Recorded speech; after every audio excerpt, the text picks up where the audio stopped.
Awesome. Well, thanks for recording, Margie. All right. So hello, everyone, from the comfort of my living room. Well, a toddler is napping. A dog is hopefully tired and will not bark. And it's nice to see everyone. Thank you for those that are sharing their web cameras. I can see people are in their kitchens, what looks like offices, living rooms, and all over. I know this is a crazy time and we're all trying to keep up with so much.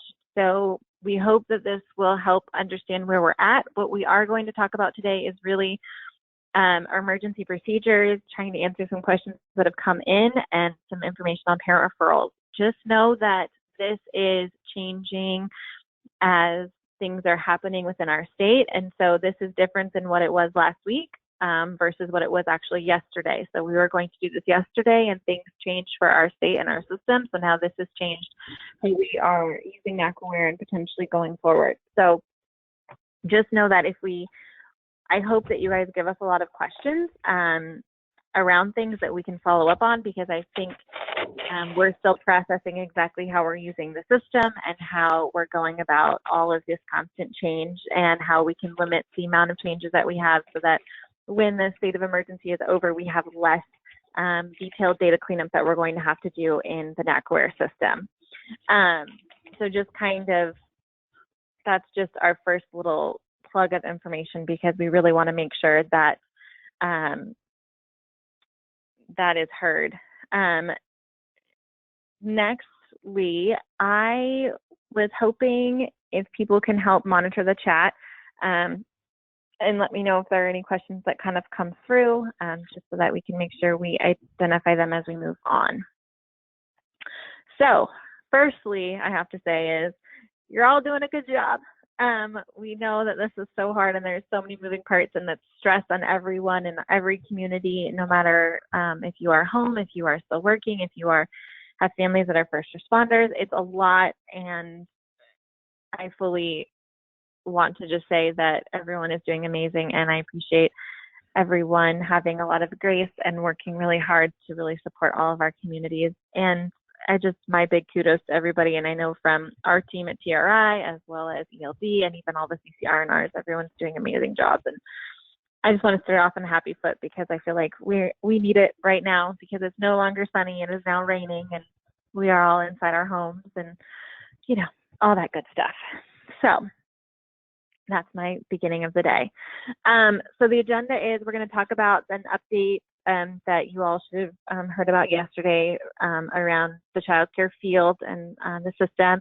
Talk about a new type of child care, talk about parent referrals for emergency responders, emergency child care updating, and emergency child care of enrolling of programs. So we're going to go through these. Like I said, either type your questions in the chat as we move forward, and just know some of the stuff we may not have heard your question before, because this is so new and moving very rapidly. So if we don't have the answer to your question, we will work hard in the next couple of days to get you the answer and communicate that either by email, as well as updating manuals, and trying to keep you guys as up to date as we can as this situation progresses. So just a quick update. I hope a lot of you have read the governor's executive order, but as of, was it yesterday? Man, the weeks are blurring together. As of yesterday, there is talk of childcare shutting down or it is an order for childcare shutting down until 4/28 of 2020. If childcare does continue to stay open, they need to have a maximum group size of 10 or fewer children, with consistent children in that group each day. And classrooms cannot mix or match children from different classrooms. The group size and the group has to stay consistent. And that facilities must prioritize childcare needs to first responders, emergency workers, healthcare professionals, and any critical operational staff that's essential personnel during this time period. And so this changes a lot of what we're still trying to figure out is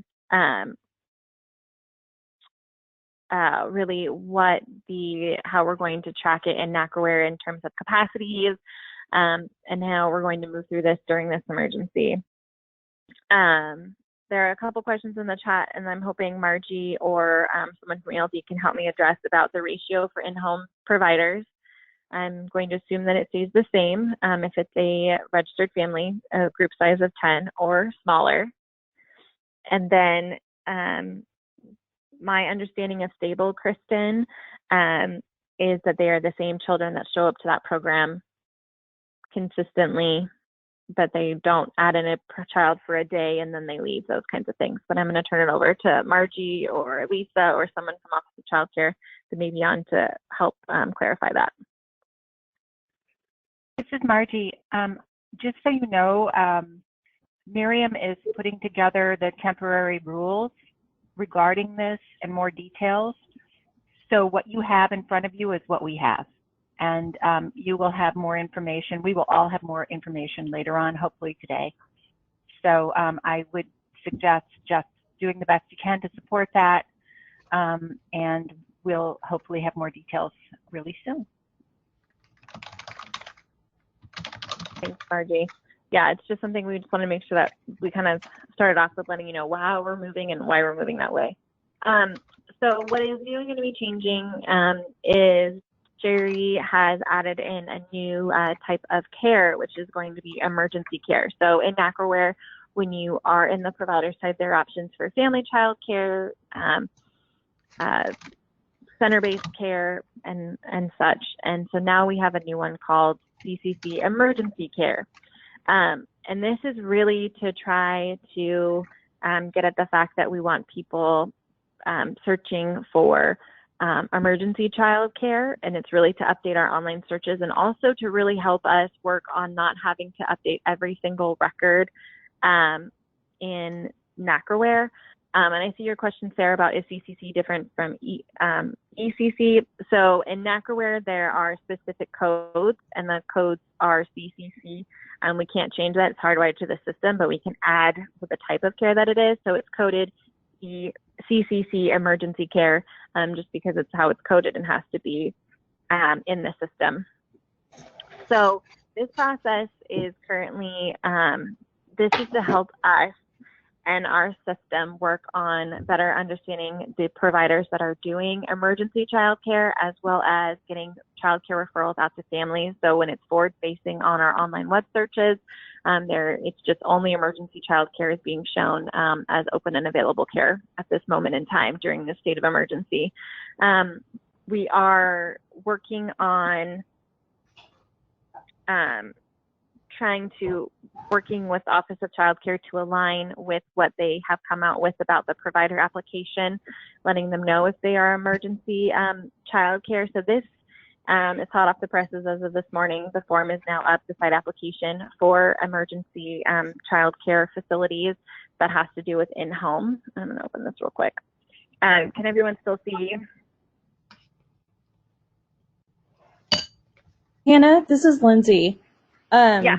It just looks like you're getting quite a few questions in the chat box. I don't know if you want to pause and answer those now or if you want to wait until later. I will wait because some of them. Okay, sounds good. Thank you. So currently the Office of Child Care is asking for programs that are staying open during this emergency to connect with Office of Child Care and the licensors. And licensors are supposed to be calling and connecting with their programs and having people fill out this form to indicate that they are open and operational during a state of emergency. And so we will be aligning our database to match what Office of Child Care has as emergency child care that is licensed. Also aligning with what is going on with the press release that just came out from the Early Learning Division. I think it was like at 10:45 this morning. That providers have until this Friday, March 27th, to determine if they're opening or closing during this time. Again, I am not Office of Child Care. We are trying to figure out how to best make this work for parent referrals and your work with updating NACCRRAware. So if there are questions about this process specifically, if we want to, if you can type them in the chat, and we can have someone from the Early Learning Division or Office of Child Care answer those. I'm going to pause there just to see.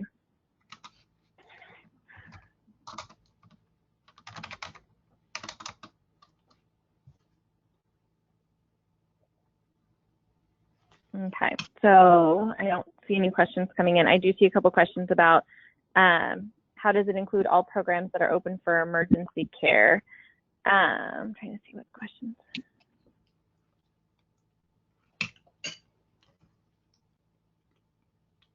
So care that's being provided in public schools, I will turn it over to Office of Child Care about answering those questions. And there's a question is, what is going to happen to those programs that have more than 10 children in care at one time that currently have? I'm going to pause and turn that over to Office of Child Care and see. This is Margie Early again. Learning Division. And hi, this is Margie again. We're not going to have all these answers yet. I'm really appreciative that you're getting these into the chat box, because they're really going to help as we are sorting things. So, you know, I've never been in a pandemic before. I'm kind of guessing none of you have either. So we're trying to figure this out as we go, and everybody's working very hard, weekends and evenings and days, to get this, just as you all are. So your questions are really going to be helpful as we sort out these kinks. A couple of things that I think are important to know regarding the school emergency child care, those are not set up yet. As they are getting approved, we will be getting that information to you so that you can enter that information into NACCRRAware. And what we're hoping to do is that the currently licensed child care programs, in response to one question, that those are the ones that are staying open. As the licensing specialists are working with them, as they're calling all the current licensed programs that are willing to do emergency child care, and just going through a short registration process, first of all, making sure there's no problems with CPS or any other issues, and that they have what they need and they understand what the new compliance regulations are, which are still being detailed. And if they're willing, then they will send the registration form to all of you, and the directors are aware of this, to enter into NACCRRAware. So we're hoping to use the current license, not those that we're trying to recruit. We want them already up and running. So they are licensed, and they're running now, and they're willing to stay open for emergency child care. The schools are not set up yet. There's been rumors going around that they're going to be free to families of emergency responders, and that's not true either. I'm not sure where that came from, so just so people know, that's going to get some clarity here really soon too. So with that, I think it's really important that you keep the questions coming. Know that we won't have all the answers. However, we will be submitting the questions to our office, just to make sure we can find the answers. And then hear how Hannah and Sherry have set up NACCRRAware to be able to make sure we can provide accurate referrals. Thank you. So there's a lot of questions in the chat saying that there's a question is, and I don't know if you have the answer to this, Margie, yet. Does the responsibility to become an emergency registered provider, meaning through this application process, fall on the provider, or is OCC duties to get those registrations completed? And then people are indicating that the news was reporting a specific site saying that they're free this morning. Yes, there's nothing I can do about that.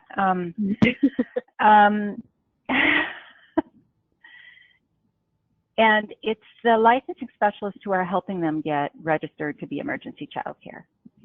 So the licensing specialists are making calls, they're working with them, they're helping them get through the process, which is really a very simple form that you saw Hannah pull up.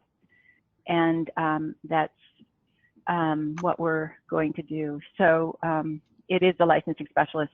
You, though, will be responsible to continually update and connect with them.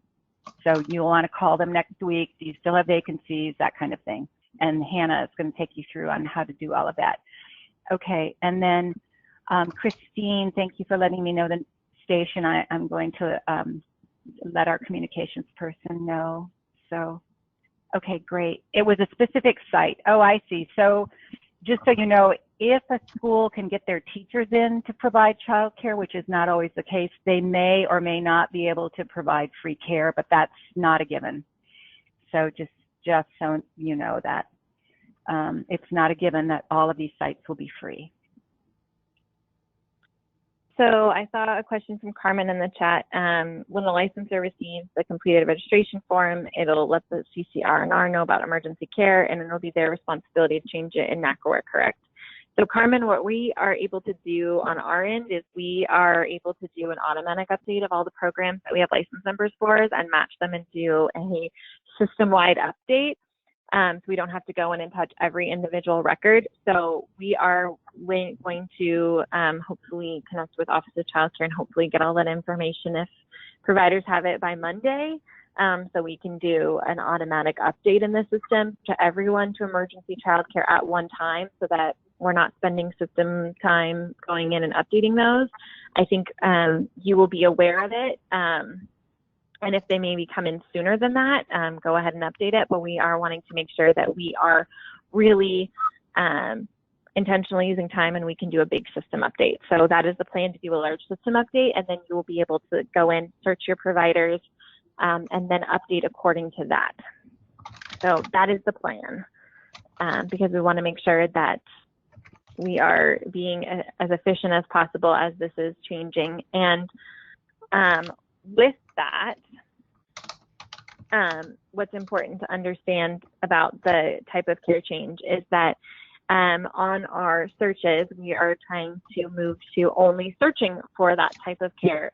Everyone else will be still active in NACCRRAware, but not being able to be searched on the online search, as we're only going to list emergency child care type of care, as well as when you are in the system referring folks, we're only referring to providers that are emergency type of care.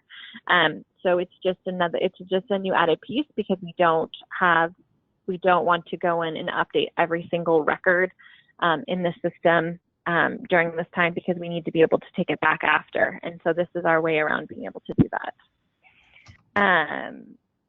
This is Carmen. That sounds great. Yay, I'm glad. Yeah, I think that sounds like a good system. Thank you. Yeah, no problem. I think, we're hoping for Monday, but it's really going to be dependent when we can get the information. So I think we'll communicate once we know a little bit more from Office of Child Care side. So just look out for information from us on that. And when that gets done, Sherry is amazing at all of that. So she should probably have some kind of communication about that. So Christine is asking, so should we still indicate closures with no referrals, or is that unnecessary at this point? Christine, we're going to talk about that in a little bit. And it's kind of going back and forth on it.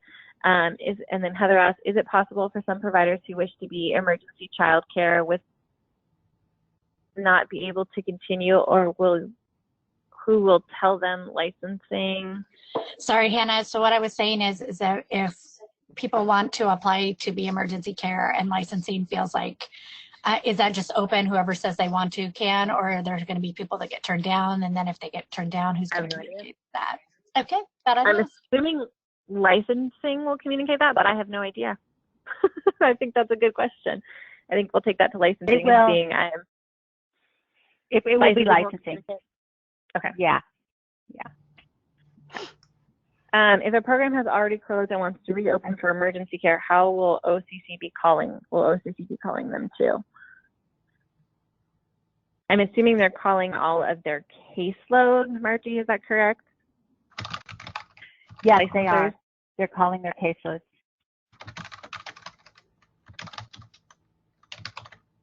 All right.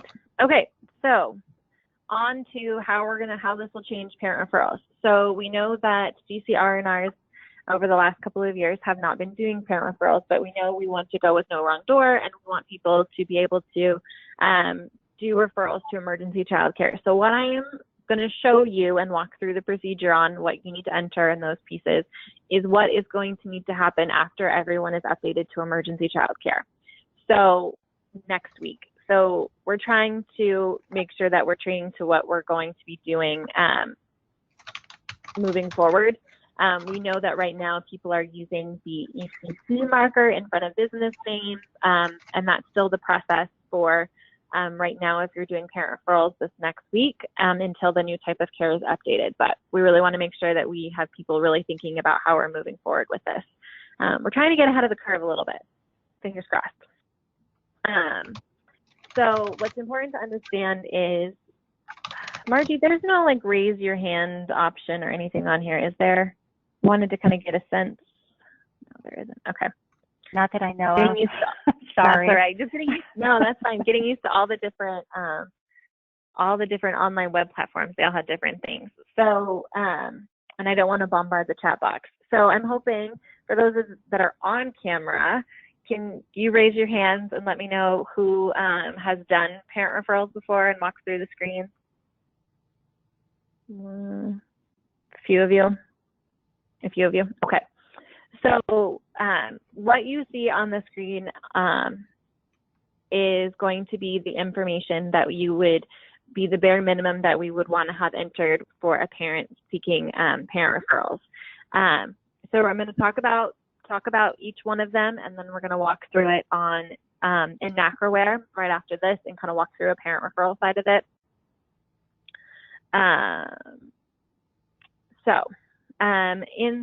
On the general page, when you are creating a new client, what's important to understand is it's also, if you are working with a client like we do providers, it's important to search and try and see if you can find them either searching by their phone number, their last name, and then having them verify the information in the record to see if it is the correct one and updating that. That's usually the easiest and fastest way, since some people do call back. So just like providers, checking to make sure we don't already have the client information. What we do need to have from it on the general page, which is the first page that you would go to in a parent referral, is who they are, or if they're a caller, first name and last name, because sometimes you have agencies calling for referrals from other people. You're calling for a client or things like that. When you are entering it, it's super helpful to mark the SDA number that is doing that referral. It's just a data point for referral purposes, so if you can always remember to mark that.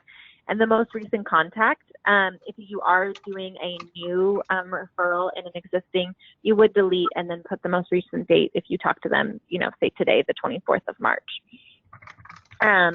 Their location, we do need, NACCRRAware does search off of an address. If they don't feel comfortable giving you an address or physical location, always asking what location would be best to search from. Is there a local, convenience store that's nearby to them, or any addresses. We do have options to have 4 addresses in the referral side. So you have a location, a mailing, an address 3, and address 4.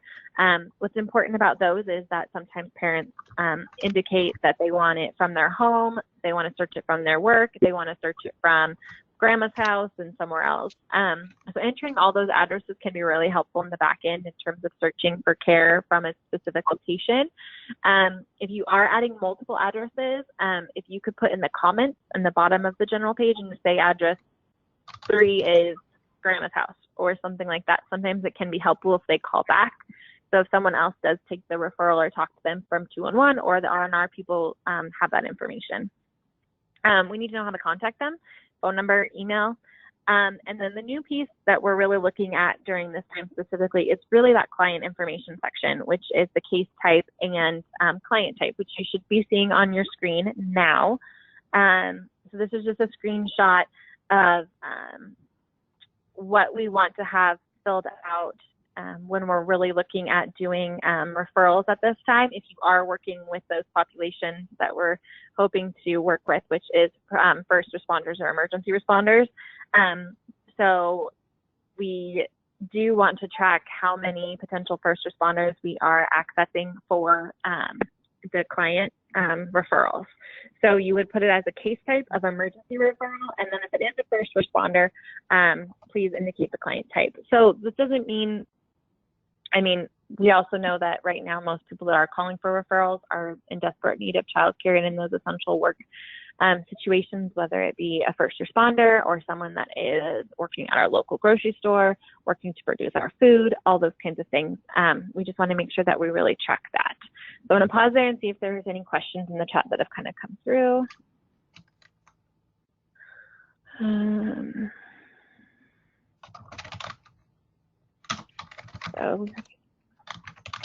So I'm reading a comment from Courtney that says that we already went through and updated providers to ECC and NACCRRAware and checked all the boxes and entered in the action log. Do we need to reach out to these providers and send them the provider application, or will OCC be contacting them? My understanding is OCC will be contacting them, and we will be cross-referencing that information at the time just to see if there are other people that have indicated that.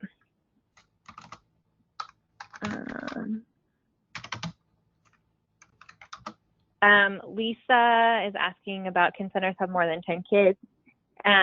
I think we're still waiting on the exact information. My understanding is, without seeing the rules that Margie mentioned earlier, is that no group size is larger than 10. So if they have 5 classrooms, they could have 50 kids, is my understanding, as long as they don't mix the kiddos together. Would a grocery store work be a first responder then? I think I'm interchanging the word because Christina just asked first responder versus essential personnel. I think a grocery store worker is an essential personnel and does need referrals at this time. That's I'm going to see Margie, are you still on? I know you had to hop off at 1, but that is my understanding. Did you hop off already?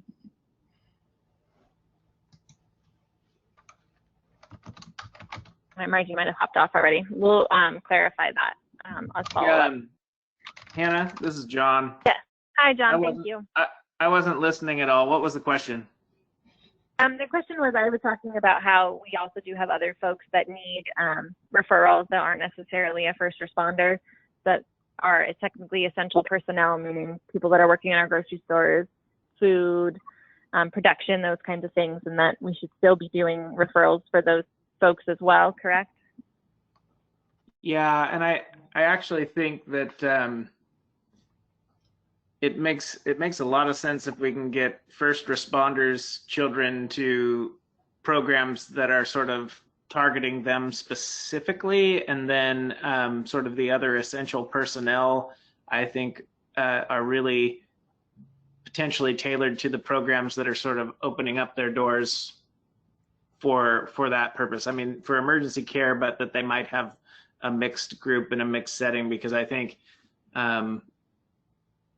when we're mixing both emergency responders and essential personnel, we're essentially spreading it a little faster. So the more we can kind of get them segregated in the places that it makes most sense, because I think there are programs that are opening up specifically for the emergency responders, and then ones that are more targeted towards essential personnel. So they will be both, and I think those are both priorities. And there will be some defining of what an essential personnel is, coming from guidance from either the governor's office or further guidance from the division. So it's nothing is ever going to be definitive enough. We'll have to make some judgment calls, and we've already had examples of people who think they're essential that might not be. People who work as doctors but not in sort of that essential emergency capacity, that sort of thing. But you guys just will be using your judgment as you go along with that. But we want to do referrals for both. Long-winded answer. Thanks, John. And there are some questions about, is the client type a drop down? Yes, it is. Oh, looks like someone already answered that, Karen. Carmen said keeping children of doctors and nurses separated from other kids would be hard but smart. Is there a way to designate those that are specific to the health field? I am not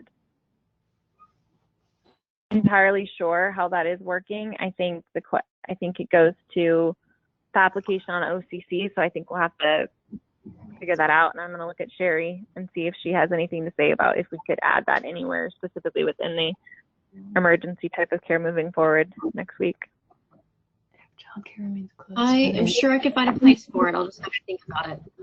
But hopefully we'll be able to get it in a location here next to some of the other stuff to make it a quick fill out for you. All right. All right. So,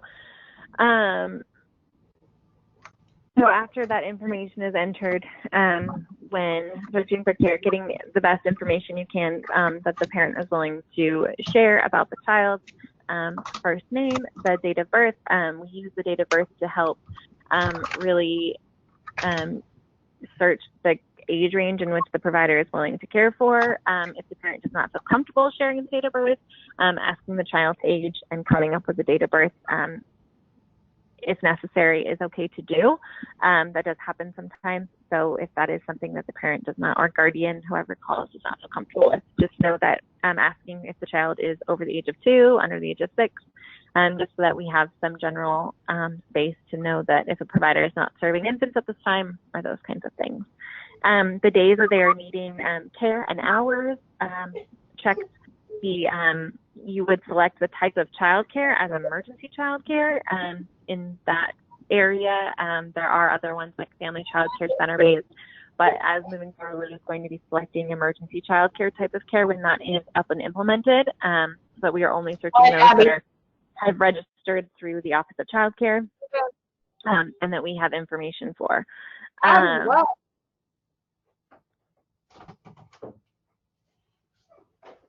And then having extra care services and extended hour cares identified as well.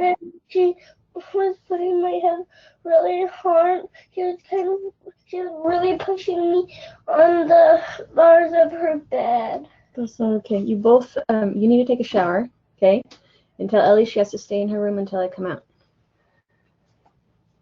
All right. And then just a reminder to everyone to mute your phones.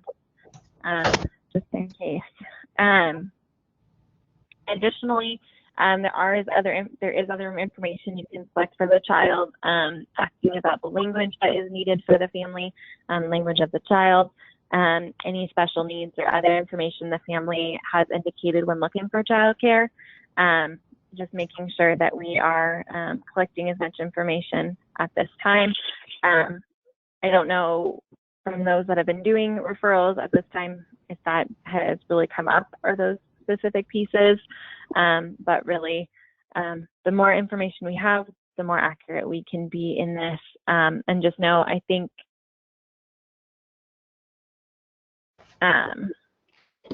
sorry, I'm trying to read and talk at the same time, and it doesn't work well for me sometimes.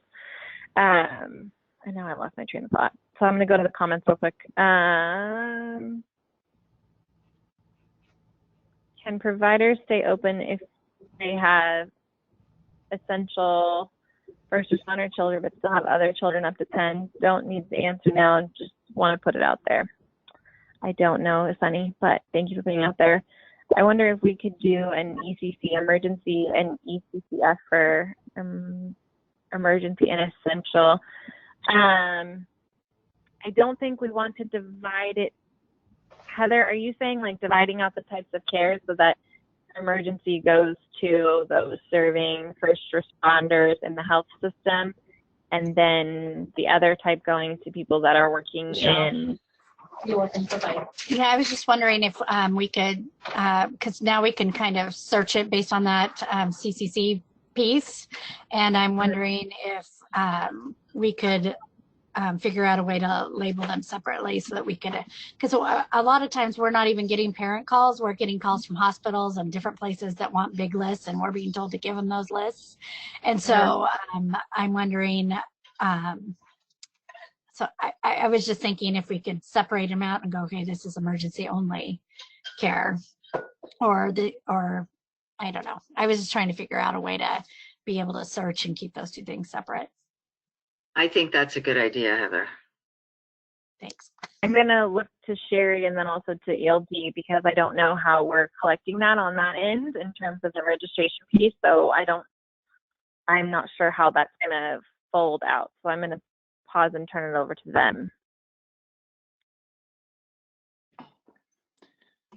I mean, from a system perspective, it's doable. I just, my concern is that as long as the definitions are clear and then we don't have any overlap, because we can only select one type. And so I think I'll have to defer to ELD to answer that, because I think that's the only way that would work.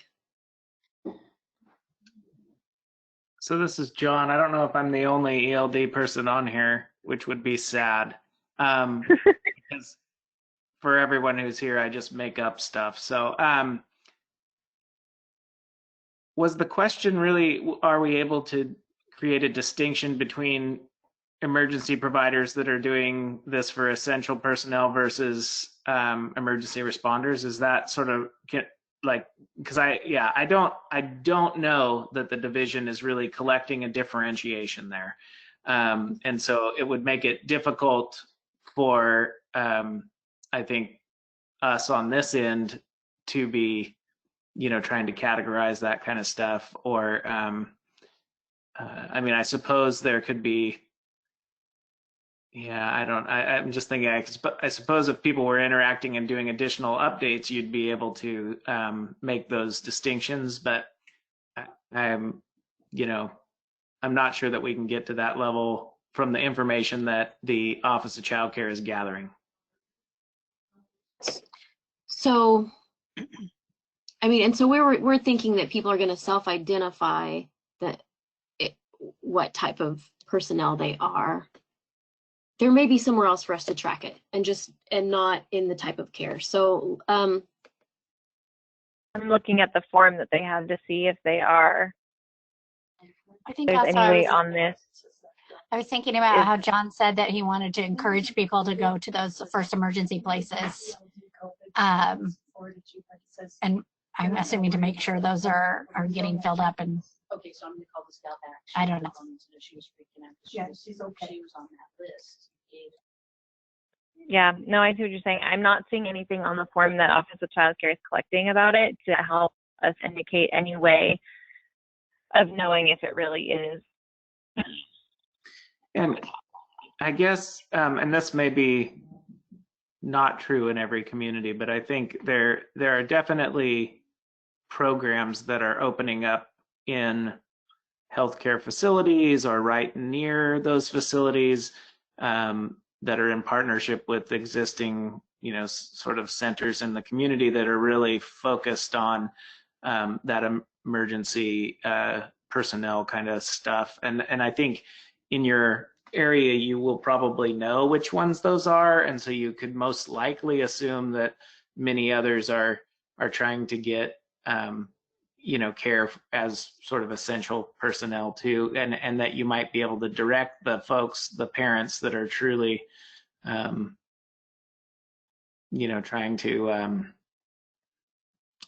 to get care as close to their hospitals or emergency facilities as possible. You can direct them to those ones, but just the thought process. So John, I think what people are chiming in the chat box about what you said about trying to keep people separate, and there seems to be some back and forth about clarification if that actually really needs to happen and creating another barrier and those kinds of things. And I think, and correct me, John, but I think what's trying to be communicated is that I think the hope is in communities or working with providers, if we can't track it, that we're thinking about communicating with providers about who they're taking and exposing other children to. Is that kind of what it is, John? About our first responders that are in the hospitals doing the house right now have a higher chance of being exposed, which then their children are, and then, it trickles down into where those children are at. Is that kind of what Yeah, I mean, I think if we're mixing the two groups, there's a much higher exposure level of our, emergency responders to bringing it back home to their kids and their kids going back out to wherever they go. I mean, this is one of the reasons why they really want to ensure that these groups of kids are not that they're a, what do we call it? It's not a static group, but essentially that we're keeping the same group of kids together for this period of time, because the more that I mean, and so I think that's another strategy to get at this, is that if it's a small group and there are a mix of essential personnel, children and emergency responders, then it's a much more contained situation, and not necessarily as big a deal that they are there together.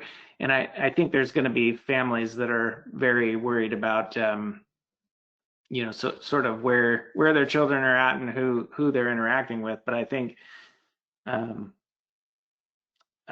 if providers are able to identify sort of their priority, that might be an important distinction to have in there, so it can be, so those connections can be made. But the more I think about how hard it's going to be to separate this, and how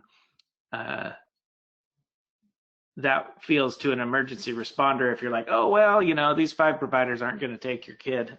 I mean, that's not at all the message we want to send either. But I think it's just, there are programs specifically targeting those essential, not essential, but the emergency responder groups, and we want to make sure we know which ones those are, so that the remainder of the emergency child care out there can take other essential personnel's children. I know that sounds very complicated, but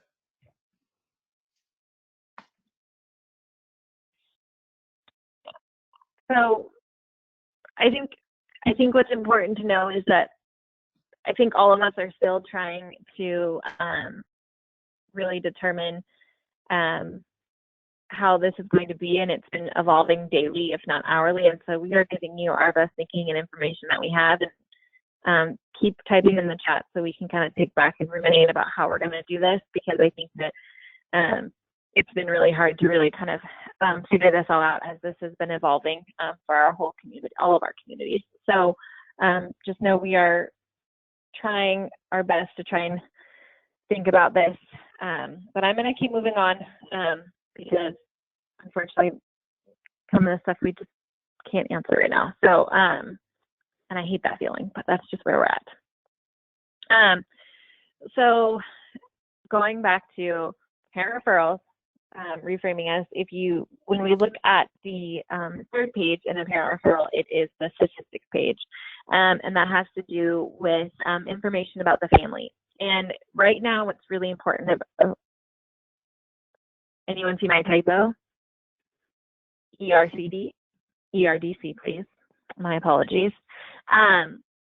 That we really are hoping to connect families potentially to ERDC during this time, as the eligibility guidelines have changed. That has been updated in NACCRRAware for the new family sizes and pieces. So if you are talking to a family about their employment, income, and family size, potentially seeing if they would be eligible to apply, and referring them out to DHS. Just know those new tables for emergency are in there. They are coded as, I think, ECC dash, and then they have the ERDC subsidies broken down by the appropriate family size. So just know that information is in there. The other thing that is important that we're tracking is the reason that they are seeking care, which is emergency child care. Again, collecting information that you can on the family. We will be working on doing some screenshots and highlighting the areas in NACCRRAware for those that aren't as familiar with parent referrals, about what information is the minimum that we should be collecting to do a referral. If you people decide or decline to respond to any statistical information, that's fine. We don't have to collect it. It's just passing on information around ERDC is important at that time. So in the parent referrals, there is a new box, as you can see on the screen, that says emergency care. This will, reason for seeking care, emergency care, it will help alert us about the type of referral and why it is needed for our communities, just to kind of see really the trend. Okay. So in the referral section, we are working on editing. Right now, there is a static set of boxes that is checked every time you go into the referral section. We are changing that so that it is only a few select boxes, one being type of care, location, and hours, to try and help make the process a little bit faster. We connected with 211 this morning about that, and so we'll be making that change. But in a referral, we want to select the child, indicate the distance from a set location, whether it be, like we talked about earlier, location, mailing, address 3, address 4, and then searching based off of type of care. Again, this is when we have the full emergency process finalized and updated next week. For right now, if you are searching it, you would be searching for providers that say ECC in front of their business name,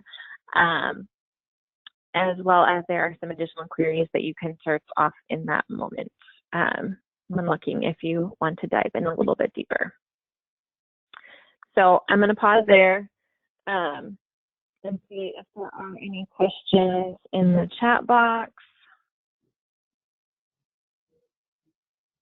There's just some comments about the hospitals and essential workers and how we will work on that. Okay. So provider side. So this next piece, and Sherry's going to talk about a little bit of this as well, is really going to be talking about the procedures that are currently in place for right now. And we would ask that we still continue to update and connect with our providers and indicate them as the procedures that we currently have, because that will be a good moment for us to cross-reference Office of Child Care data. So those of you that are continuing to do this data entry, we see it valuable to continue this until we change over and have information from Office of Child Care, because we do know that there may be some providers that get left off or have other things that are going on, and maybe we need to follow up with that provider and say, hey, did you know that Office of Child Care has this process? So that's all to come. So we are going to walk through these and talk a little about them. Some things have changed since earlier or late last week. So we will walk through these with you. So closures. So some programs have already chosen to close weeks ago during this current situation. And so we are asking that those programs be marked no referrals, no web referrals, and indicate an emergency closure. There are 2 new fields that have been added as of late last week. Feedback that we were getting from folks around the closure dates, we were putting them into comment boxes and those places, but people were really asking about that. And so there is now an option to put the emergency closure date in there and the emergency reopen date. And leave blank if you are not aware of what those dates are, but that is an option that you have now, hoping that we can use it. Some providers may choose to not reopen until after April 28th of 2020. So having that information, if we do know that, it can be super helpful later on down the line, or for providers that are currently just deciding to close and for the indefinite future. And then there also is a box now called COVID comments for any information about the closure. If they give us any additional details that you feel like it's important to know and hold on their record. we are still keeping them active. We're not inactivating any programs. We're just marking no referrals, no web referrals, and putting the action on a status of emergency closure. So I'm going to pause there and see if there are questions.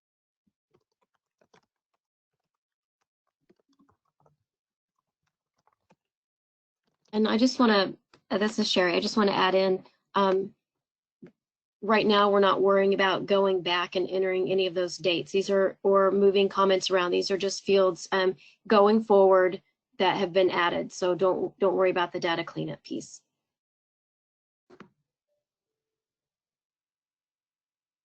Thank you, Sherry. This is Lorena from SDA 9. I was kind of wondering, like, oh my gosh, how many more providers do I need to go back to? So thank you for saving me a heart attack. Yeah.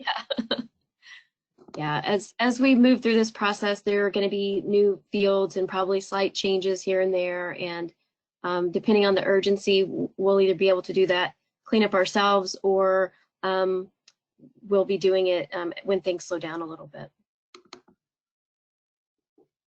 I have a quick question. If they're closing due to the emergency, but it's going to be a permanent closure, not a temporary, like I have a provider who was almost ready to retire anyway, how do you want me to mark those? I think in those situations, we should go ahead. Is she licensed? Did you say that she was licensed? Yes. Yeah, go ahead and mark her to be moved to inactive. I have about 25 other ones just pending that are going to be moved to inactive. If she does, for some reason, decide not to retire and becomes active again, there's going to be communications about updates, and then we could just reactivate her record. Perfect. Thanks, Sherry. Welcome. And this is Mary, and I just want to say I think it's really important to capture this information of the impact on providers going forward. So if we are requesting support for providers, we can have data that shows what they were experiencing. Yeah, and I think that's really why I wanted to have a separate comments field, because I want to be able to pull that data, and I don't want to override or affect any data that we've collected already, because it's kind of a history for us that tells us where the provider was before this happened, and that way we can just pull those specific comments in the future that will help us understand how that affected them. Sherry, this is Christine. I'm wondering if it's a permanent closure, like Nancy's talking about, can we code it as like permanent closure and then any details after that? Would that be easier when you pull a report? Because I know I have a lot of people locally asking me about that. Yeah, I mean, I mean, we knew as going into our market price survey even that we would have a large number of providers that we actually contacted for the first time in a while and realized that they weren't providing care. So I don't want to change that process, but you're right, I do want to capture those comments. And I think you would just follow the normal procedure for marking them to be inactive. I'll run my reports and get those out of there and get them moved to actual inactive status. And then if it's a closure, if it overlaps with the emergency information, you could just put it in the new comments field.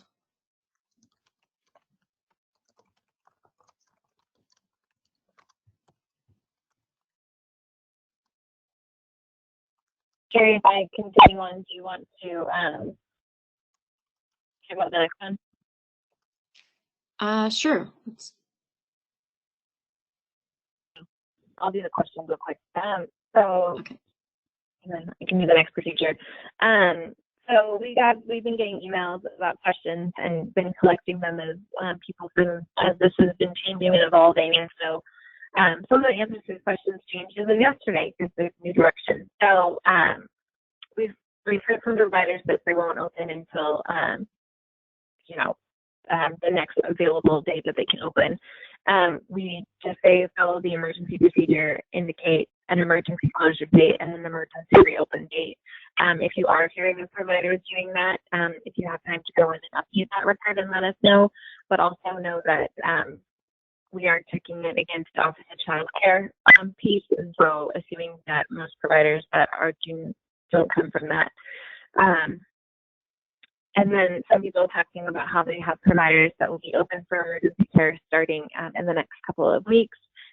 Make sure that they indicate that with the Office of Child Care. So go through that paperwork process that they're asking people to go through before this coming Friday, and then indicate an emergency reopen date so that then people can they can start getting referrals after that time frame. So there have been some different things that have kind of come up over the last couple of days.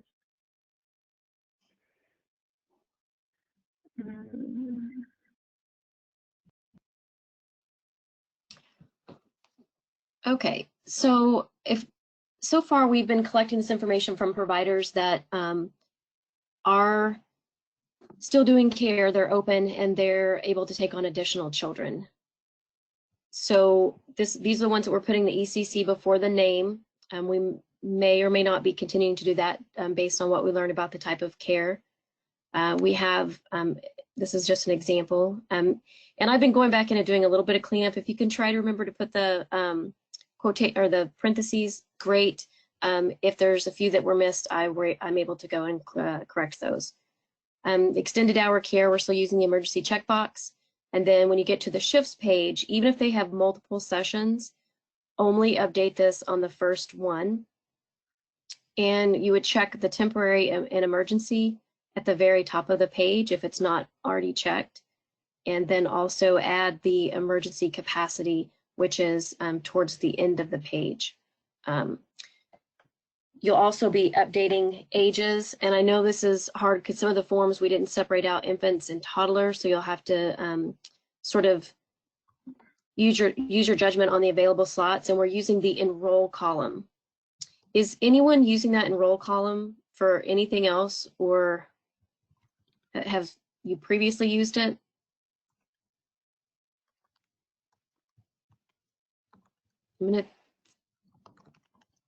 I think that's no. Okay, so that's the field data. Okay. And then your action log, there is the status is emergency care offered. The emergency statuses are sorted at the very bottom of the action log list. So if you're looking for them, you'll have to scroll down to the bottom. Any questions about that process? Okay.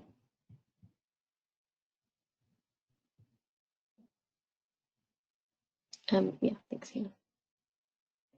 So here's an example of the population table on the shifts page and the numbers being entered into the enroll field.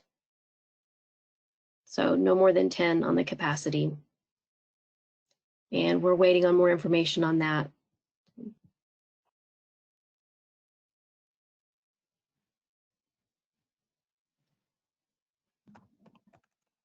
Okay, so these are ones that are open, that have reported being continued to be open, but they're not taking on any additional children. And so you would just do any updates as they indicate, and you could use the COVID comments on the front for anything specific. Otherwise, you would go ahead and do their annual vacancy updates and do action logs for those, and then do an additional action log that says status emergency open and operational. So these are ones that are just doing business as normal. Well, not as normal, but they're open.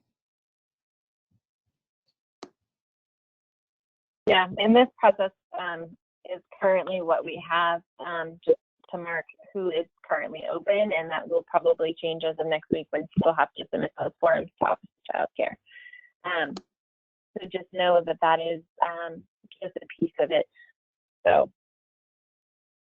Yeah, and anything that we can do, like when that change comes up, anything that we can do that I can do as a mass update or anything like that, I will let you know and do those changes for you. So if we have a way to indicate these are all at once, if we have to change anything, then I'll do that if I can.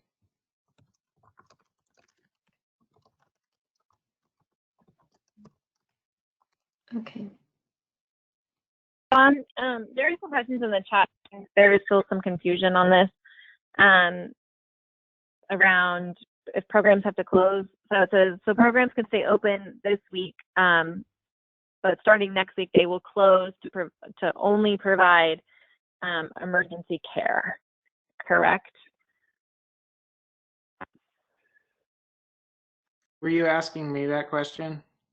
I am, and I think there's still clarification coming from Office of Child Care, but my understanding is programs can still be open and operational until this Friday, and then starting and filling out the forms with Office of Child Care, and then if they are classifying themselves as emergency care because their families are within that definition of who needs to be served during this time. Is that correct?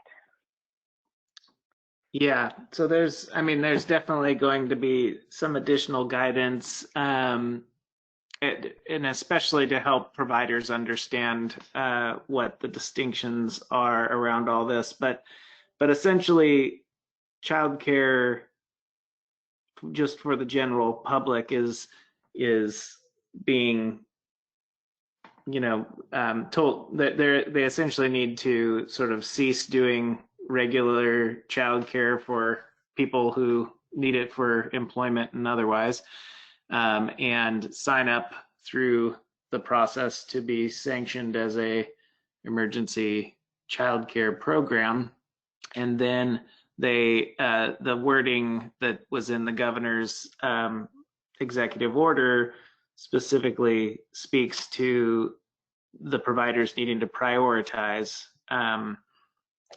care for emergency responders and essential personnel. And so that does not mean that there can't possibly be other people in there, but it does mean they have to prioritize those other types of needs. And so the guidance should get a little bit more into sort of how we're looking at that from the division's perspective. But does that answer the question?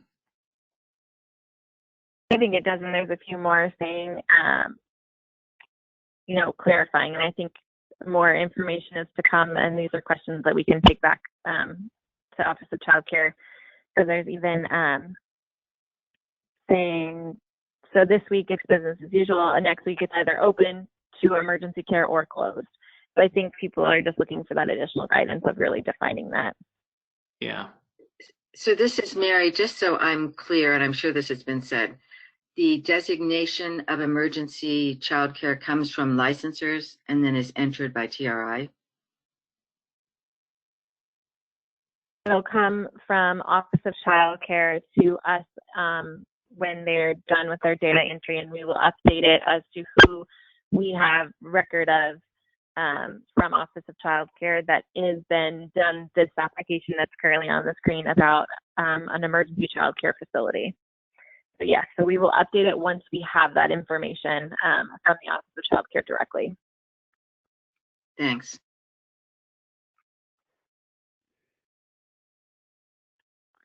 There is a question about exempt providers that I'm not aware of what is happening with exempt providers. And I think they are exempt from this if this group size is less than 3. But I am not 100% sure. I'll send that on to Office of Child Care to see if there's any communication on that. And Hannah, I'm going to look in PowerPoint from the Office of Child Care because I feel like that might have been something that was in there, but I'm going to just see if I can find an answer, but I may not have one. Thank you. All right, Sherry, back to you. Sorry. Yeah, I wanted to clarify something on the application.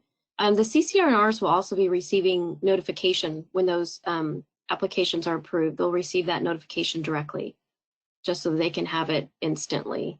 And John, please correct me. I know there's a bunch of different forms going around, but this is the application approval form that we're working on, so that once the application is approved, the licensor would enter it into a form that we've created, and it would notify the CCR&Rs. Is that? Yeah, that's how I understand it. Okay, yeah. And I believe at the same time that's also notifying food services so that they would be able to begin working with that program as well. Interesting. That you know more than me. That's not finalized, so I'm just letting you know that we are trying to get it so that the CC&Rs are notified as well. Okay, so, yep. For the queries, there are a couple of queries in there. I have been asked by at least one person to split these out by county. For those of you that have multiple counties, it's going to be a little difficult, but what I can do is split out your regular queries that pull all of your providers and split those out by counties, which would also allow you to see your emergency closures in there as well. So I should have those done today or tomorrow so that you can pull all of your providers for each of your counties individually. They won't be up with the emergency closures. They'll be 0_ and then the name of your region or the number of your region and then the county name. So has anyone used these queries yet? And are you finding them useful, or is there something else that you need to be able to locate your emergency closure providers?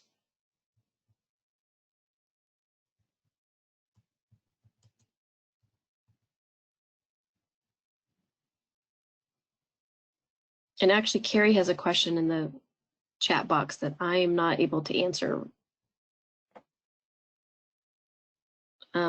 She asked, are DHS suspended providers allowed to provide ECC care? We have seen some set for referrals in the system. And I think that's maybe a John question. So I think that part of, and especially when we're talking about licensed care, not just sort of regulated subsidy, but licensed programs that work with DHS. I think the licensing specialists, when they are working with providers that are interested in doing emergency care, they have some form of triaging as to whether or not they're sort of accepting them into providing care. So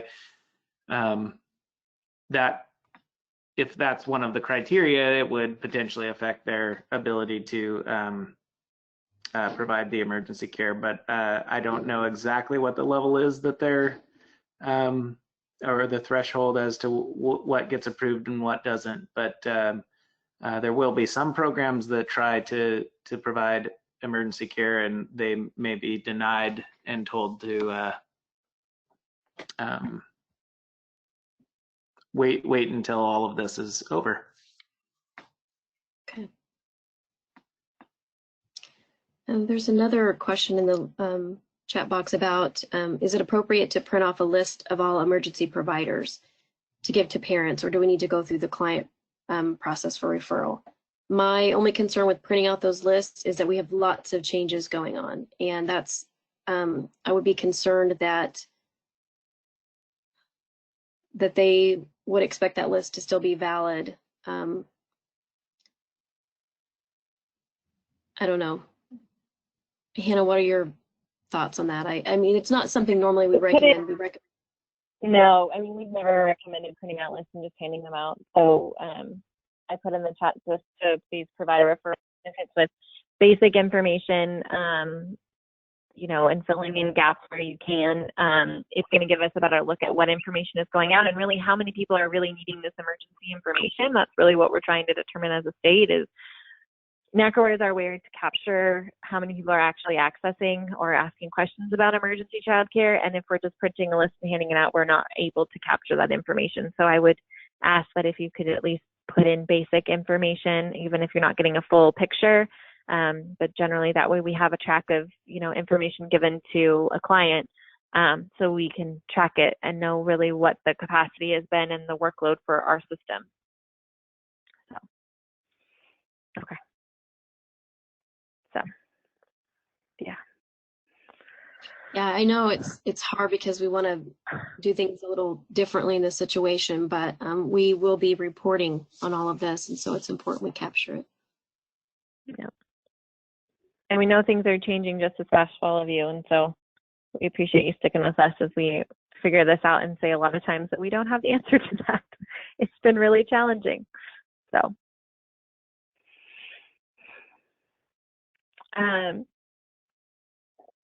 so we've also gotten a couple of questions from folks about providers that have low enrollment because of this, because parents are keeping children home. And so they have vacancies and would like referrals, but they don't have a increased capacity. And so just really trying to think about going back to normal and are they operating, if they're opening up for additional kids during this time, is that emergency care or regular operational care? We would put it as if their regular families are not attending and they have capacity, it would be, we would classify it as emergency care because they're opening up additional slots or spaces on their roster for additional children just for this time period. Because the families may choose to stay if they have capacity afterwards, but it would be classified as an emergency child care. And now with the new information that we have about making sure that they register with Office of Child Care, it would just be making sure that the provider goes through that process if they're serving that right population with more guidance to come. So, yeah. So with that, questions, and then for those that would wish, we were going to walk through the parent side and stay on the phone and on the line for people that wanted to walk through the parent referral side, just to see clicking it and walking through that process for those that haven't done it before. But I'm saving that till the end because some people have done it, so we wanted to make sure that we know a lot's going on. So if people needed the found time to go back and do more data entry or answer emails and call providers, that we allow that. So questions people have, again, type them in the chat or go ahead and call out and ask them. But we will try to do our best to answer as best we can.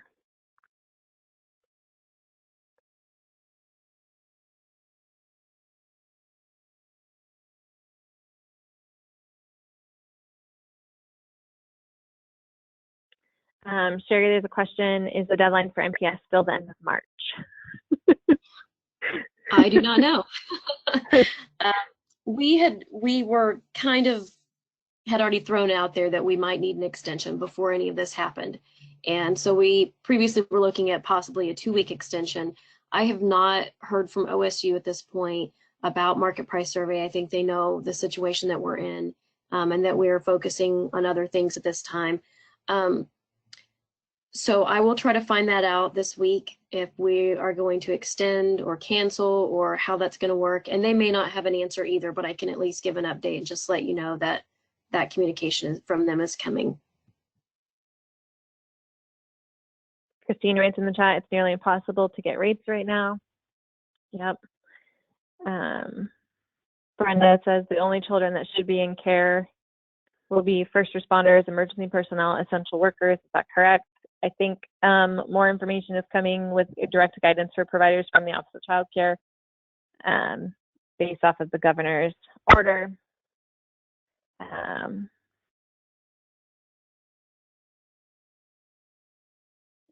We would have to change everything back to before the emergency situation. Barbara, I think you're referring to the market price survey comment, and yes, we are trying to limit the changes we have because we're going to change it all back eventually when this emergency is over, and hopefully we can move into our new system in July, and so this will be a lot easier to update and manage at that time. So yes, so right now we will figure out market price survey, but it was not top priority over the last couple of weeks. There's a question about parent referring to the executive order child care reimbursement during COVID-19 situation. They asked where they can file for reimbursement. Is there going to be a child care reimbursement, or is that a rumor?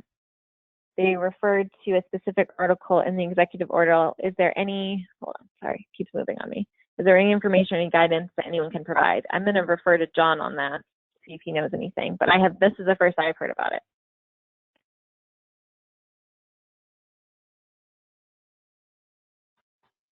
I'm doing a real poor job of following. So I'm sorry, which question was it? No, Is it this it last was one? a question from a parent asking that there, in the executive order, there was the line about child care reimbursement during COVID-19 and asking about that reimbursement process from the governor's executive order. And I have not heard anything about that. So there was a question about that. Child care reimbursement. Yeah, I'm not familiar with that specifically. The only thing that I know of is the ERDC alterations to make it more accessible, but I'm not sure if that's what they were referring to. Lacey, can you send us an email and CC Carrie on it of what part of it, and we'll follow up and see. And I like Kelly's comment of way to send NACCRRAware out with a bang. That is very true, and I appreciate the laugh. Is vacancy information being updated when providers are being updated as an emergency child care? Yes, it currently was under their current licensing, but we know that that is changing, so we will communicate that about how the 10 children capacity group size changes that once we know more.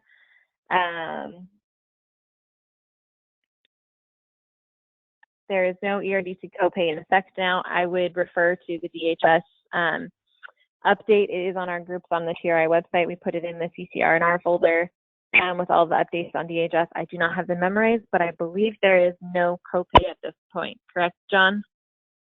I was listening that time. Yeah, there is no copay at this time, and they've raised eligibility all the way up to 250% of federal poverty or 85% of area median income. So that's an entry instead of the normal exit from ERDC. So that's quite helpful. Yeah. Hey, John, this is Carrie. We've had quite a few calls from the public saying that they read the governor's new orders, and they're like quoting parts of it that are saying that there's some sort of reimbursement. And that's what Lacey was asking about. And we definitely know about the changes to ERDC's income limits, but we just weren't sure if there was something else we were missing. Yeah, I have not heard anything specific about that. I will poke around with folks who know a little bit more. I'm trying to think what funding source that would even come from to figure out where to start on it, but I'll look into it. John. Okay. This is Debbie from SDA4.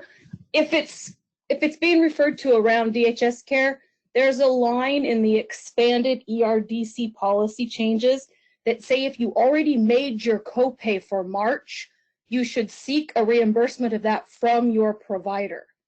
That might be what people are referring to. That seems logical because I can't think of another funding source that would even be allocating any sort of funding for parents' cost of care. So it's got to be related to ERDC. So I appreciate that you being able to bring that forward. Thanks. And all the ERDC listed folks they got a new billing slip for March that reflected the zero copay, and it says right on there that it replaces the first voucher that was sent to them. If they went ahead and used their original voucher, that's okay. It'll still be processed, but they don't have ERDC doesn't have the ability to reimburse families. They do have the ability to work with providers, so that's why they've sent families back to providers to try and recoup that money. Yeah, that makes sense. Hopefully not that many people had their billing done before the month was over and it didn't affect that many people. It would be more of the prepaying people, I would imagine. And then there's some questions about if people are choosing if have to close but receive DHS, if they're going to get paid. I think more to come. I think hopefully DHS and Office of Child Care are talking through that process right now. Because I know there were some policy changes about if kids weren't in care, they could bill for a certain number of days and those kinds of things. So I think that there will probably be more coming on that. Yeah. All right. So I will admit my head is spinning with questions that we need to figure out answers to because a lot of this stuff is still moving fast. So we will work with ELD and Office of Child Care to figure out answers to questions that people have put in the chat and get a communication out. We have been updating the NACCRRAware manual to reflect all these changes as they've come. So we encourage people to use the NACCRRAware resources group to locate that, as well as sending an email out letting people know. But we do know email boxes are inundated with constant updates. So we are trying to be concise on when we send things. So we will send an update. The recording of this, as well as the PowerPoint, will be posted as well as emailed out. And thank you everyone for telling us what's going on in your communities and little things that you have heard, because it'll help frame a better conversation. And we will definitely have more to come as this evolves the rest of this week with that emergency registration with the Office of Child Care.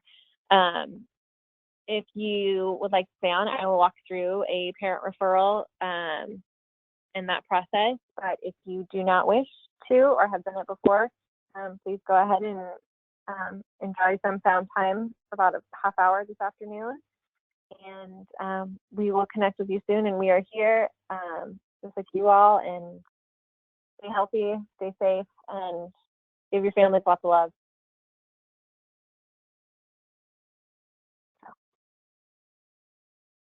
Sherry, do you have anything? No? I just wanted to say thank you everyone for your patience as we try to make this easy for you and then still be able to get the data that we need. It's hard to do, but we really want to make sure that everyone, that this is as easy as possible, that we're not making it more complicated for you. So thank you. All right, this is all. We have a good amount of people staying on. Yes, okay. If you can head on, dealing that with 5 minutes soon. Hannah, can you give me just a couple of minutes, maybe just have a break so I can do that update that you asked for the having those checks default? Yeah, do we all need a 5-minute bio break? Yeah, okay. We'll get people on camera. It's the only people I can. All right, 5-minute break. We'll start again at 2 o'clock. Yes. Okay, what are you guys doing?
All righty, so we are at 2 o'clock.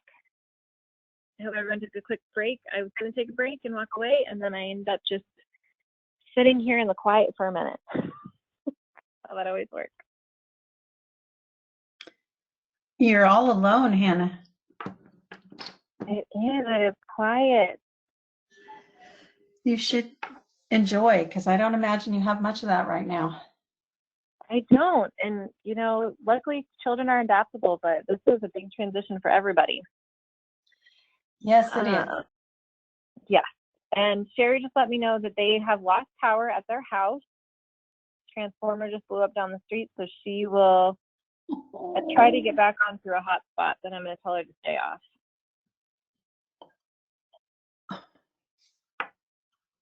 So,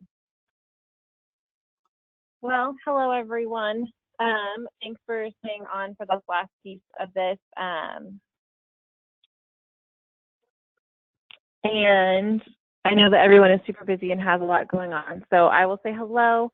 And I'm going to walk you through doing a parent referral, going through just the basics like we talked about, and kind of giving some more clarity and understanding on those pieces.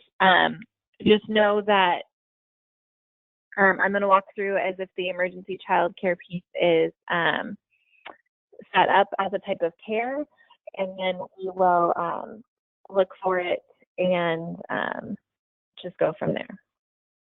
So, can everyone see my screen? And it is now on pause, and you should be able to see me moving around and selecting things. Yes, perfect. Yes, I can see it. Awesome, thank you.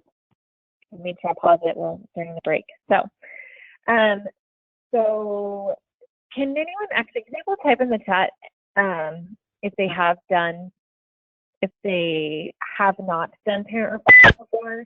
Just either put me or never done or never done. Okay, so a good amount of people. Okay, all right, well good, you're on the right spot. All righty, so what's important to understand about the parent referral piece is it's really, I think it's pretty simple to kind of master and understand in terms of, yes, Karen, this is being recorded. And I think I'm gonna have Margie slice the recording, so it'll be just this piece, and then the previous piece will be its own recording. That's my hope. That's really funny. That's really funny, Hannah. I think I can slice things. What? You can't slice the recording? What? I think so. I think someone can. I think our Aaron can, so I'll ask him. Well, welcome back, Margie, from the other meeting. Welcome back. You missed all the good questions. I've been going through them. They're great. Okay, yeah. Great questions. There's a lot of questions. Yeah, I think really people good. got tired of us going, that's a really good question. I want to get back to you. So, anyway. Thanks. No problem.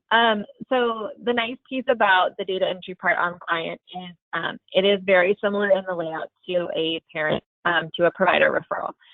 It's the same location as create a new client, create a new provider, as well as searching an existing client. So like I previously said, is sometimes people are going to be repeat customers and call back. And so making sure that we are looking them up before you dive in and create a whole new record, because it might save some time, as well as connecting them. Say, have you ever had a referral from the CCR&R before, or 211? Since 211 is a part of this, if they are calling back to the CCR&R, there was some questions earlier about no wrong door.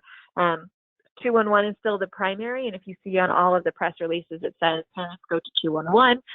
But if you are getting questions within your community, you as a CCR&R have the ability to go in and do it as well. So I'm going to go ahead and create a new client record, and I'm going to go in and walk you through the different parts, and then you guys will see my address. So I'm hoping that you all will keep that to yourself.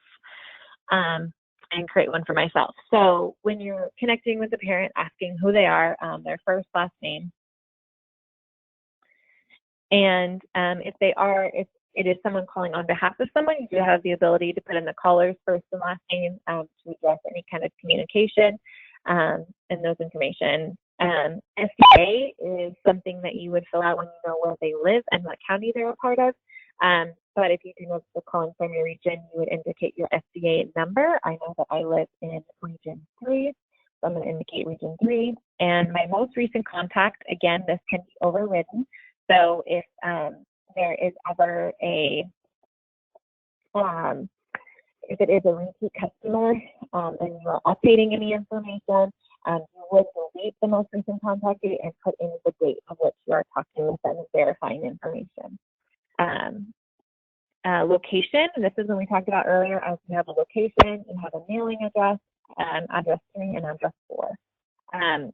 So what's important in this section is to understand that you would indicate in the bottom on the comments what address is for what location based off of where they live and what access to care, where they want to get access to care.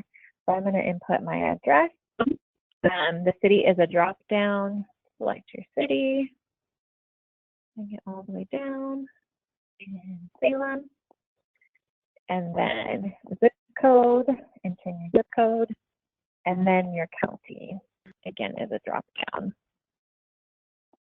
Okay, and so when this does save, there used to be, long ago, there used to be a get lat long button, but now it automatically refreshes the latitude and longitude coordinates, which is what's used in the back end to do that distance search.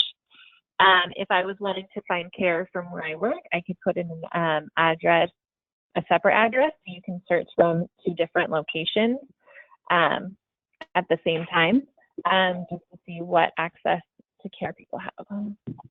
That's my 6th one. Contact phone number. Just like on the provider side, there's only, NACCRRAware only searches from 1 phone number field, whether it's the primary phone number on the provider side. On the parent side, it's going to be the home number. So even if they have a cell phone, whatever number that they get contacted on is going to be where you're going to want to enter that information. And then an email address to send them the referral. So this is what we looked at earlier today. The case type being an emergency referral, and the client type being first responder. Sherry and I did have a conversation offline during the webinar about adding an additional client type that says essential personnel.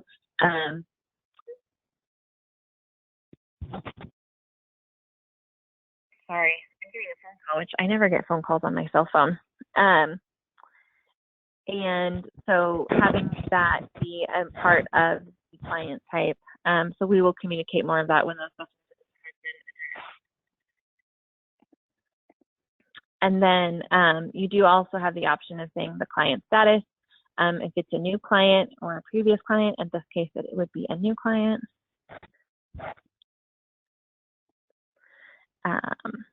And then I'm going to put in here that the mailing is a work address.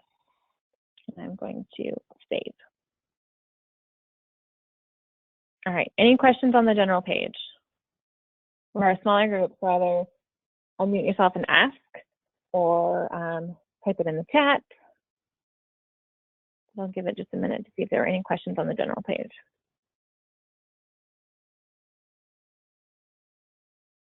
So the per employer part is not applicable.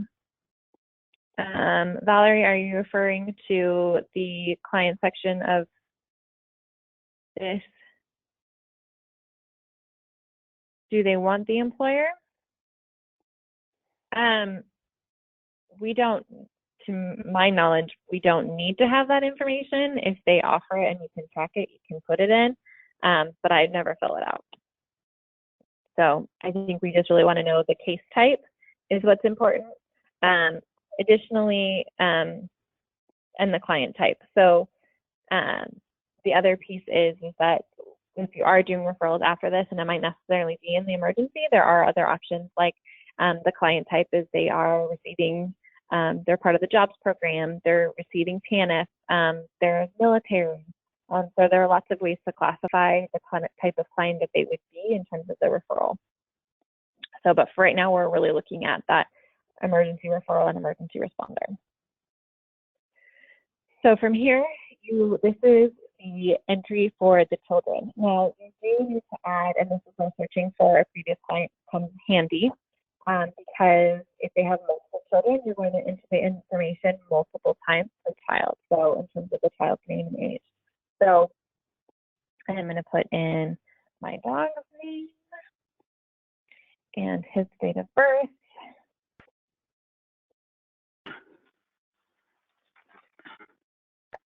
And then the hours and days for care needed is another piece of the puzzle. So we're going to look at, just for the sake so we can get a good majority of hopefully hours and operations, we're going to look at care that's just a standard 8 to 5 child care, which we know now probably people aren't looking for, but I want to make sure that we pull up a robust list. Now here's a trick. If you type in the start time and end time first, just like on the spotter side, and then select, any days previously will automatically copy as you go down the list. So that can be a real good time saver if you're working in the parent referrals. Now, if we do need to change it, let's say Thursdays needs to be 6 in the morning until 5, you can go in and do that.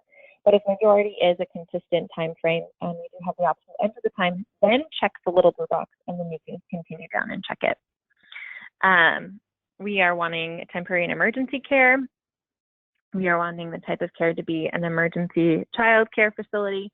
Again, moving forward, starting next week, this should be all updated, and that should be the type of care we're searching for. Currently, we can search for family, center, preschool, school age, and unlicensed. But for right now, we're really looking at that emergency care. These are pieces that we talked about that you can ask the family if they have any preferences to help with the referral, but it's not required information in terms of if they have any environmental needs. What can be important is allergies and pets. So if there are any questions by the family about that, you can hopefully search for, like, if there are no pets at all within the home. Language, excuse me. Languages in which the child needs support in, some say English and Spanish. Any special needs, and then if there is additional extended hour care that's needed. But in this case, I am going to check the emergency care box since that is what we are doing. And where seeking care, again, if you can add this information, that's fantastic. At this point, it's not needed 100%. But I'm going to add in one more child just so you guys can see what copies over and what doesn't. So here is child number 2.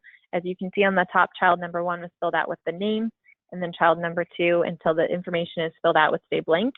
The hours do copy over, so if the hours are consistent for the family, if they are not, then sometimes people have multiple children where they want the second child to only be like a 3 to 5 care, an after school program, or things like that. Might not be coming up right now, but later on that might be something that does come up. Other things that are going to check is the type of care, does call over, as well as languages. The only thing that doesn't is the name and age of the children. I'm going to go ahead and put in, let's see, we are, okay. And then we would save that child. And then this is where we get into the statistics information. So this is what we talked about a little bit earlier in terms of getting their employment status as well as their potential income bracket. So there is the option of collecting the income bracket for the family and the current family size and the adult in the home. This will help. We have always said when we've talked about this is that, okay, so I see you are a family size, you've self-identified as a family size of 4. Currently, right now, if you are needing any support paying for childcare, employment-related daycare has increased their capacity during this emergency to allow a family size of 4 of pre-tax income of $5,899 per month. So there is that option to have that conversation. Like I said, if people do decline, you can always let them know about the changes to DHS and have that information available if they have any additional questions. But these current emergency child care ERDC numbers are the current status at that 85% of average Oregon income, medium income, as well as 250% of poverty. So that has been updated in case it is needed. I'm going to pause there and see if there are any questions in the chat.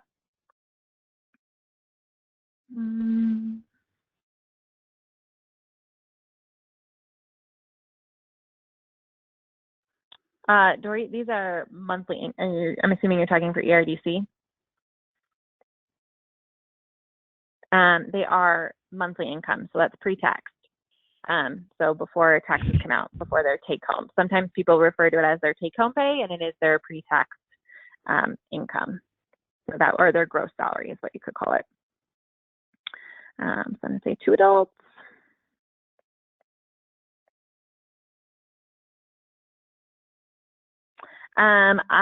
Family size is determined by DHS, so I always say, ask them what they believe their family size to be, tell them the information, and have them follow up with DHS. And do not say, I never say you will be approved. Never say that, because we don't know all the other statistics around the family. But just referring them on, saying, okay, so you've self-identified is what I always say. You self-identify as a family at 5 because you're 2 adults and 3 children, and then refer them on. But never say they'll be eligible or anything like that. Just say, it might be good for you to look into this right now during this emergency. So I hope that helps. I learned that the hard way when I was at the R&R during parent referrals. So I learned really good to just say, oh, I'm just going to refer you on. So the other thing that can be helpful in collecting, but we didn't say you have to collect, you can let them know where they've heard about us, whether it be the R&R or 211. We do look at it, but if we, at this time, it's probably not the most necessary. And then just indicating the reason for seeking care. It is in an emergency situation, we would indicate emergency child care, as well as any other things that they have, whether it be child issue, child needs, employment needs, things like that. But we don't need them all. You can just check emergency care if that's what it is. You can ignore the Census Bureau questions at the bottom and hit Save Statistics. So now the fun gets to begin. And this is where we really want to encourage everyone to play around with it and kind of learn how to do it. I know that it takes people a lot of time to figure out the best way for them to process and search for care. So I'm showing you the best way that I know how to use the system and what works for me in order to search for care. So if you are going to go in and create a test record to do this, I would encourage you to create it with some type of test in the name so that we can pull it out for any reporting purposes. But if you do feel like you need to practice, either put test in the first name, test in the last name, so that we make sure that we don't count it as any, true referral status. So I'm going to search for care for my dog because he's 4, and I'm going to say 3 miles from a distance or location. So if you are selecting distance or location, you need to also make sure you have a location selected. So what you see on the screen is always going to be the boxes that check, which means this is what's querying from the information in the general children and statistics section. So know that just like the provider side, the client side is also the same. So whatever I tell it to search on here, it's going to pull the information from the part of the client and compare it to the provider to give me my list. I'm saying I'd like to search it from my location, which is my home, and I'm going to say my mailing. So it should search a 3-mile radius, which is also good to know. That is a radius. So it's a 3-mile radius from my home, and it's searching a 3-mile radius in Monmouth. I want it to search by the hours of day that I would like care and the type of care. Now, for this experiment, I'm going to unselect type of care because we know that the emergency type of care that I selected in the section saying I would like emergency care is not yet fully updated in NACCRRAware. So we're going to search for it, and I'm going to hit Find Providers. So you guys should see a pop-up screen that's saying there is no one that is matching what my needs are. What I'm going to do is I'm going to remove hours of day, since I know I put a 6 a.m. start on a few days of the week that I needed care. Oh, and I also have type of care selected. Boy.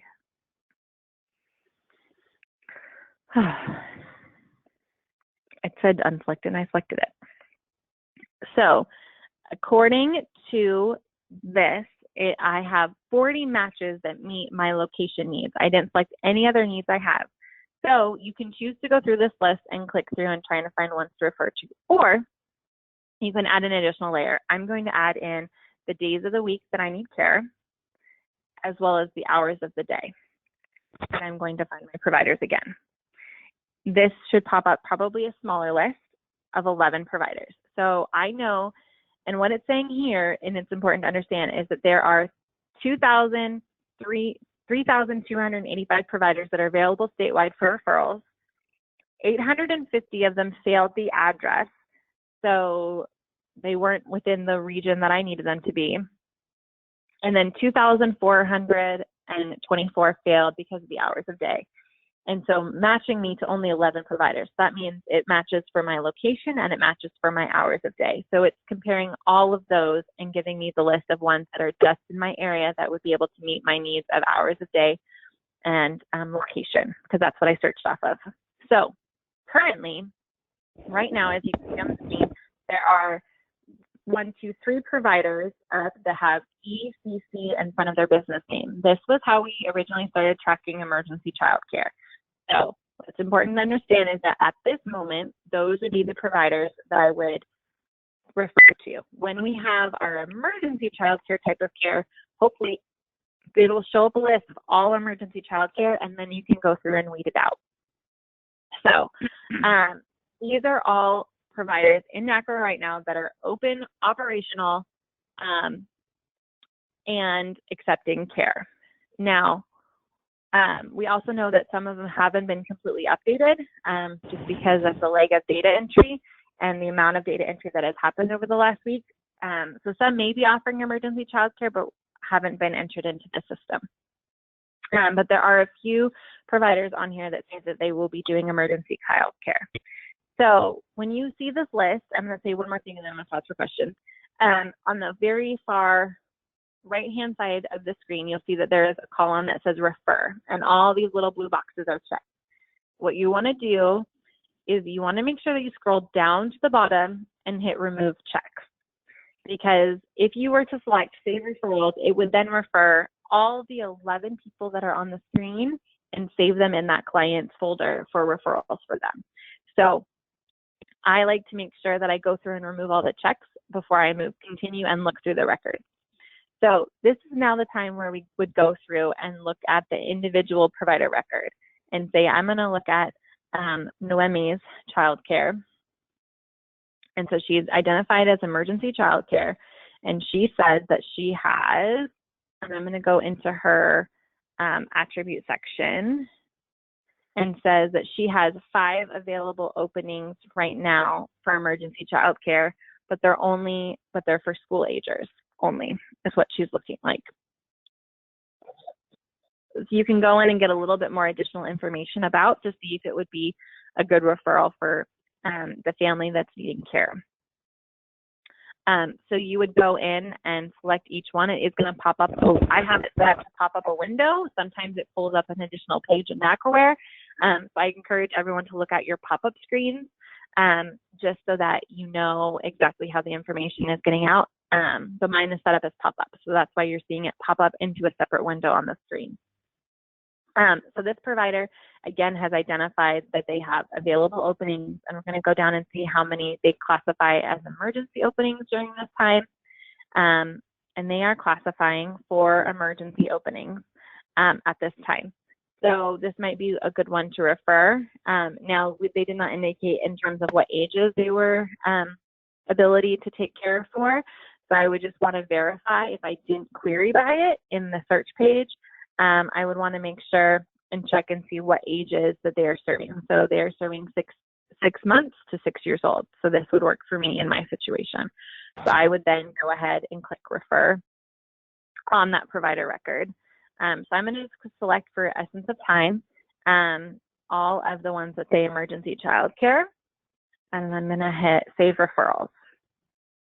So what that's going to pop up is this lovely page that has the client referrals. So it'll give the information of who the provider is, as well as it'll allow you to go back if you need to and view any information if you actually made a mistake in terms of referring them. So I'm going to pause there and see if there are any questions. in the chat. I need to go back and see. No questions yet. Okay, sounds good. So the nice thing is about this, and 211 does this all the time, and I know that Carrie's on. So you are able to email directly from the system and send them off to providers. So you can go down to the bottom and say email profile.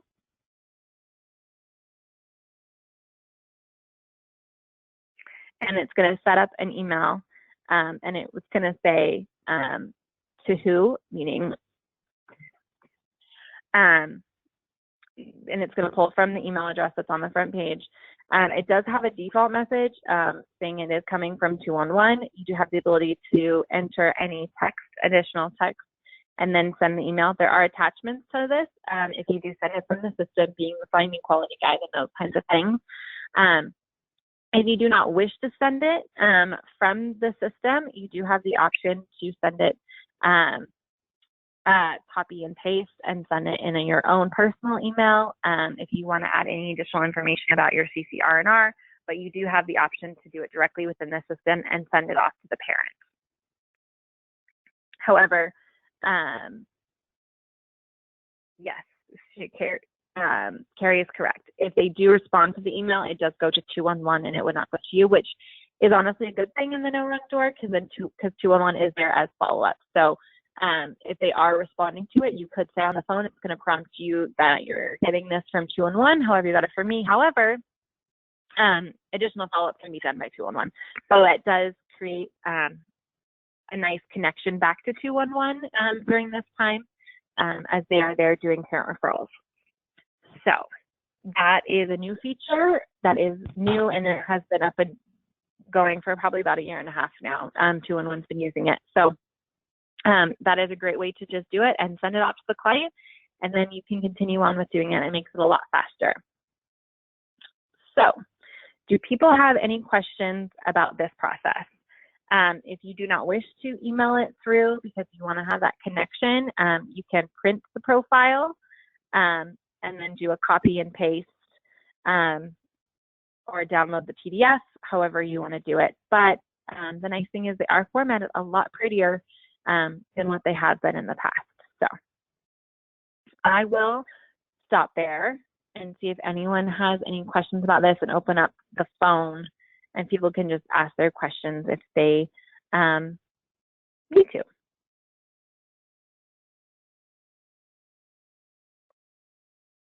I know that was a lot of information in 28 minutes. Hannah, this is Lorena from SDA 9. When you were generating, when you were generating the list of referrals, an easier way would also be to click the age of the child. If we're already putting in this information on the provider side, so if you're looking on this section where it says standard search criteria, if we put the age of the child, that's going to help us populate which providers have vacancies for that age group. If we are already putting the data on the provider side, then when we're doing the referrals, it's going to cut down some time of clicking on and doing a search on those on the providers. Oh yes, completely. I mean, it's kind of dependent upon how you want to do it. I just wanted to walk you through it a little bit more, but yes, if you select the age of child, even if you select the hours of day and the days of the week, languages also change it. So all of them can really explain it, especially if you're looking at if there's any environmental issues, if they need to have no pets or anything at all. Anything that you select will directly compare to the provider side, as well as the information on the client. So it really depends upon the level of detail needed on the referral. In those pieces, I also say that if it's a multi-age, like, you know, my dog is older than my son. So if I had a 4- and 2-year-old, and I was to do it and someone doesn't serve one of those ages, it's going to pop them out of the search. So sometimes it depends upon if you're searching multiple children versus one children or just providers that will take any ages. So it just really, the criteria that you select to search from is going to really be dependent upon what the client is really looking for. So however it works best for you, but yes, you're correct. The more you search in standard criteria, it'll be a lot easier searching on the back end. Thank you, Hannah. Hannah, this is Carrie. Can I clarify that? Because I thought I heard them say that if you select age, it will select the ones that have a vacancy for that age group. But that's not accurate, correct? Correct, that is not. It's searching from the accepted age range section on the provider right side. now, so it's looking at the range. So it's they take that age, but it doesn't necessarily mean they have the vacancy for that age. And then correct. I think I'm still not quite understanding for emergency care right now. Can providers just take 10 kids of any age, or do they still have to abide by rules around? Okay. So I think right that's what John was saying in terms of they don't know additional guidance, and I think that doesn't go into effect till next week. So I think we have more time knowing, but I believe it is 10 within certain capacity ranges. Like we know that we can't go over a certain number of infants to adults, so it can't be all 10 infants. We know that probably. So I think that will be to come, and I think that's the clarification that ELD was talking about. So I'm hoping we'll get that here sooner than later. Okay. Yeah. And there was a question in the chat of how can we test. If you could just put test in the first and last name and then your information, and just so we know, we'll go in and delete them after a certain point. We go in and delete all of the test records and activate them so they don't pull up another referral. So Hannah, I just want to clarify, if we are doing a referral as a CCR&R, we are just doing that first referral piece, and then 211 will be doing all follow-up at that point? We are saying that we would encourage you to let them know to contact 211 for follow-up, that they can contact you, but 211 is there as a statewide referral piece, and we are doing a Wrangler policy with CCR&R, so we would encourage you to let them know. And as Carrie said, if you send an email directly from the system to the parent or whoever with the referral, it's going to, anytime they receive that email, it's going to go to 211, it will go to you. Because of how public the school is set up, it's sending the primary for referrals. And then it will be 211 responsible in the referral. So it really just depends on the parent and the conversation, but we would encourage them to contact 211. Okay, thank you so much. Yeah, no problem. All right, other questions? Or is everyone tired and stressed? And yeah.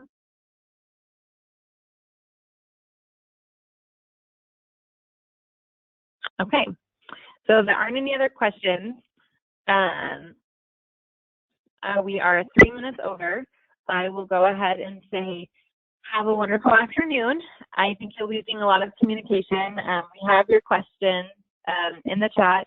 Thank you for joining. Stay safe, stay healthy, and we will see you all again very soon. Thank you, everyone. Thank you. Thanks, Hannah. Bye, everyone. Thank you. Margie, will you send me the recording? Yes, I will. I've got to get it uploaded into YouTube first because I can't send it over email. It's too big. So I'll have Erin do that, and then we'll send you the link. And then you can splice it. Thank you. Okay. Thanks, Margie. Bye. Bye.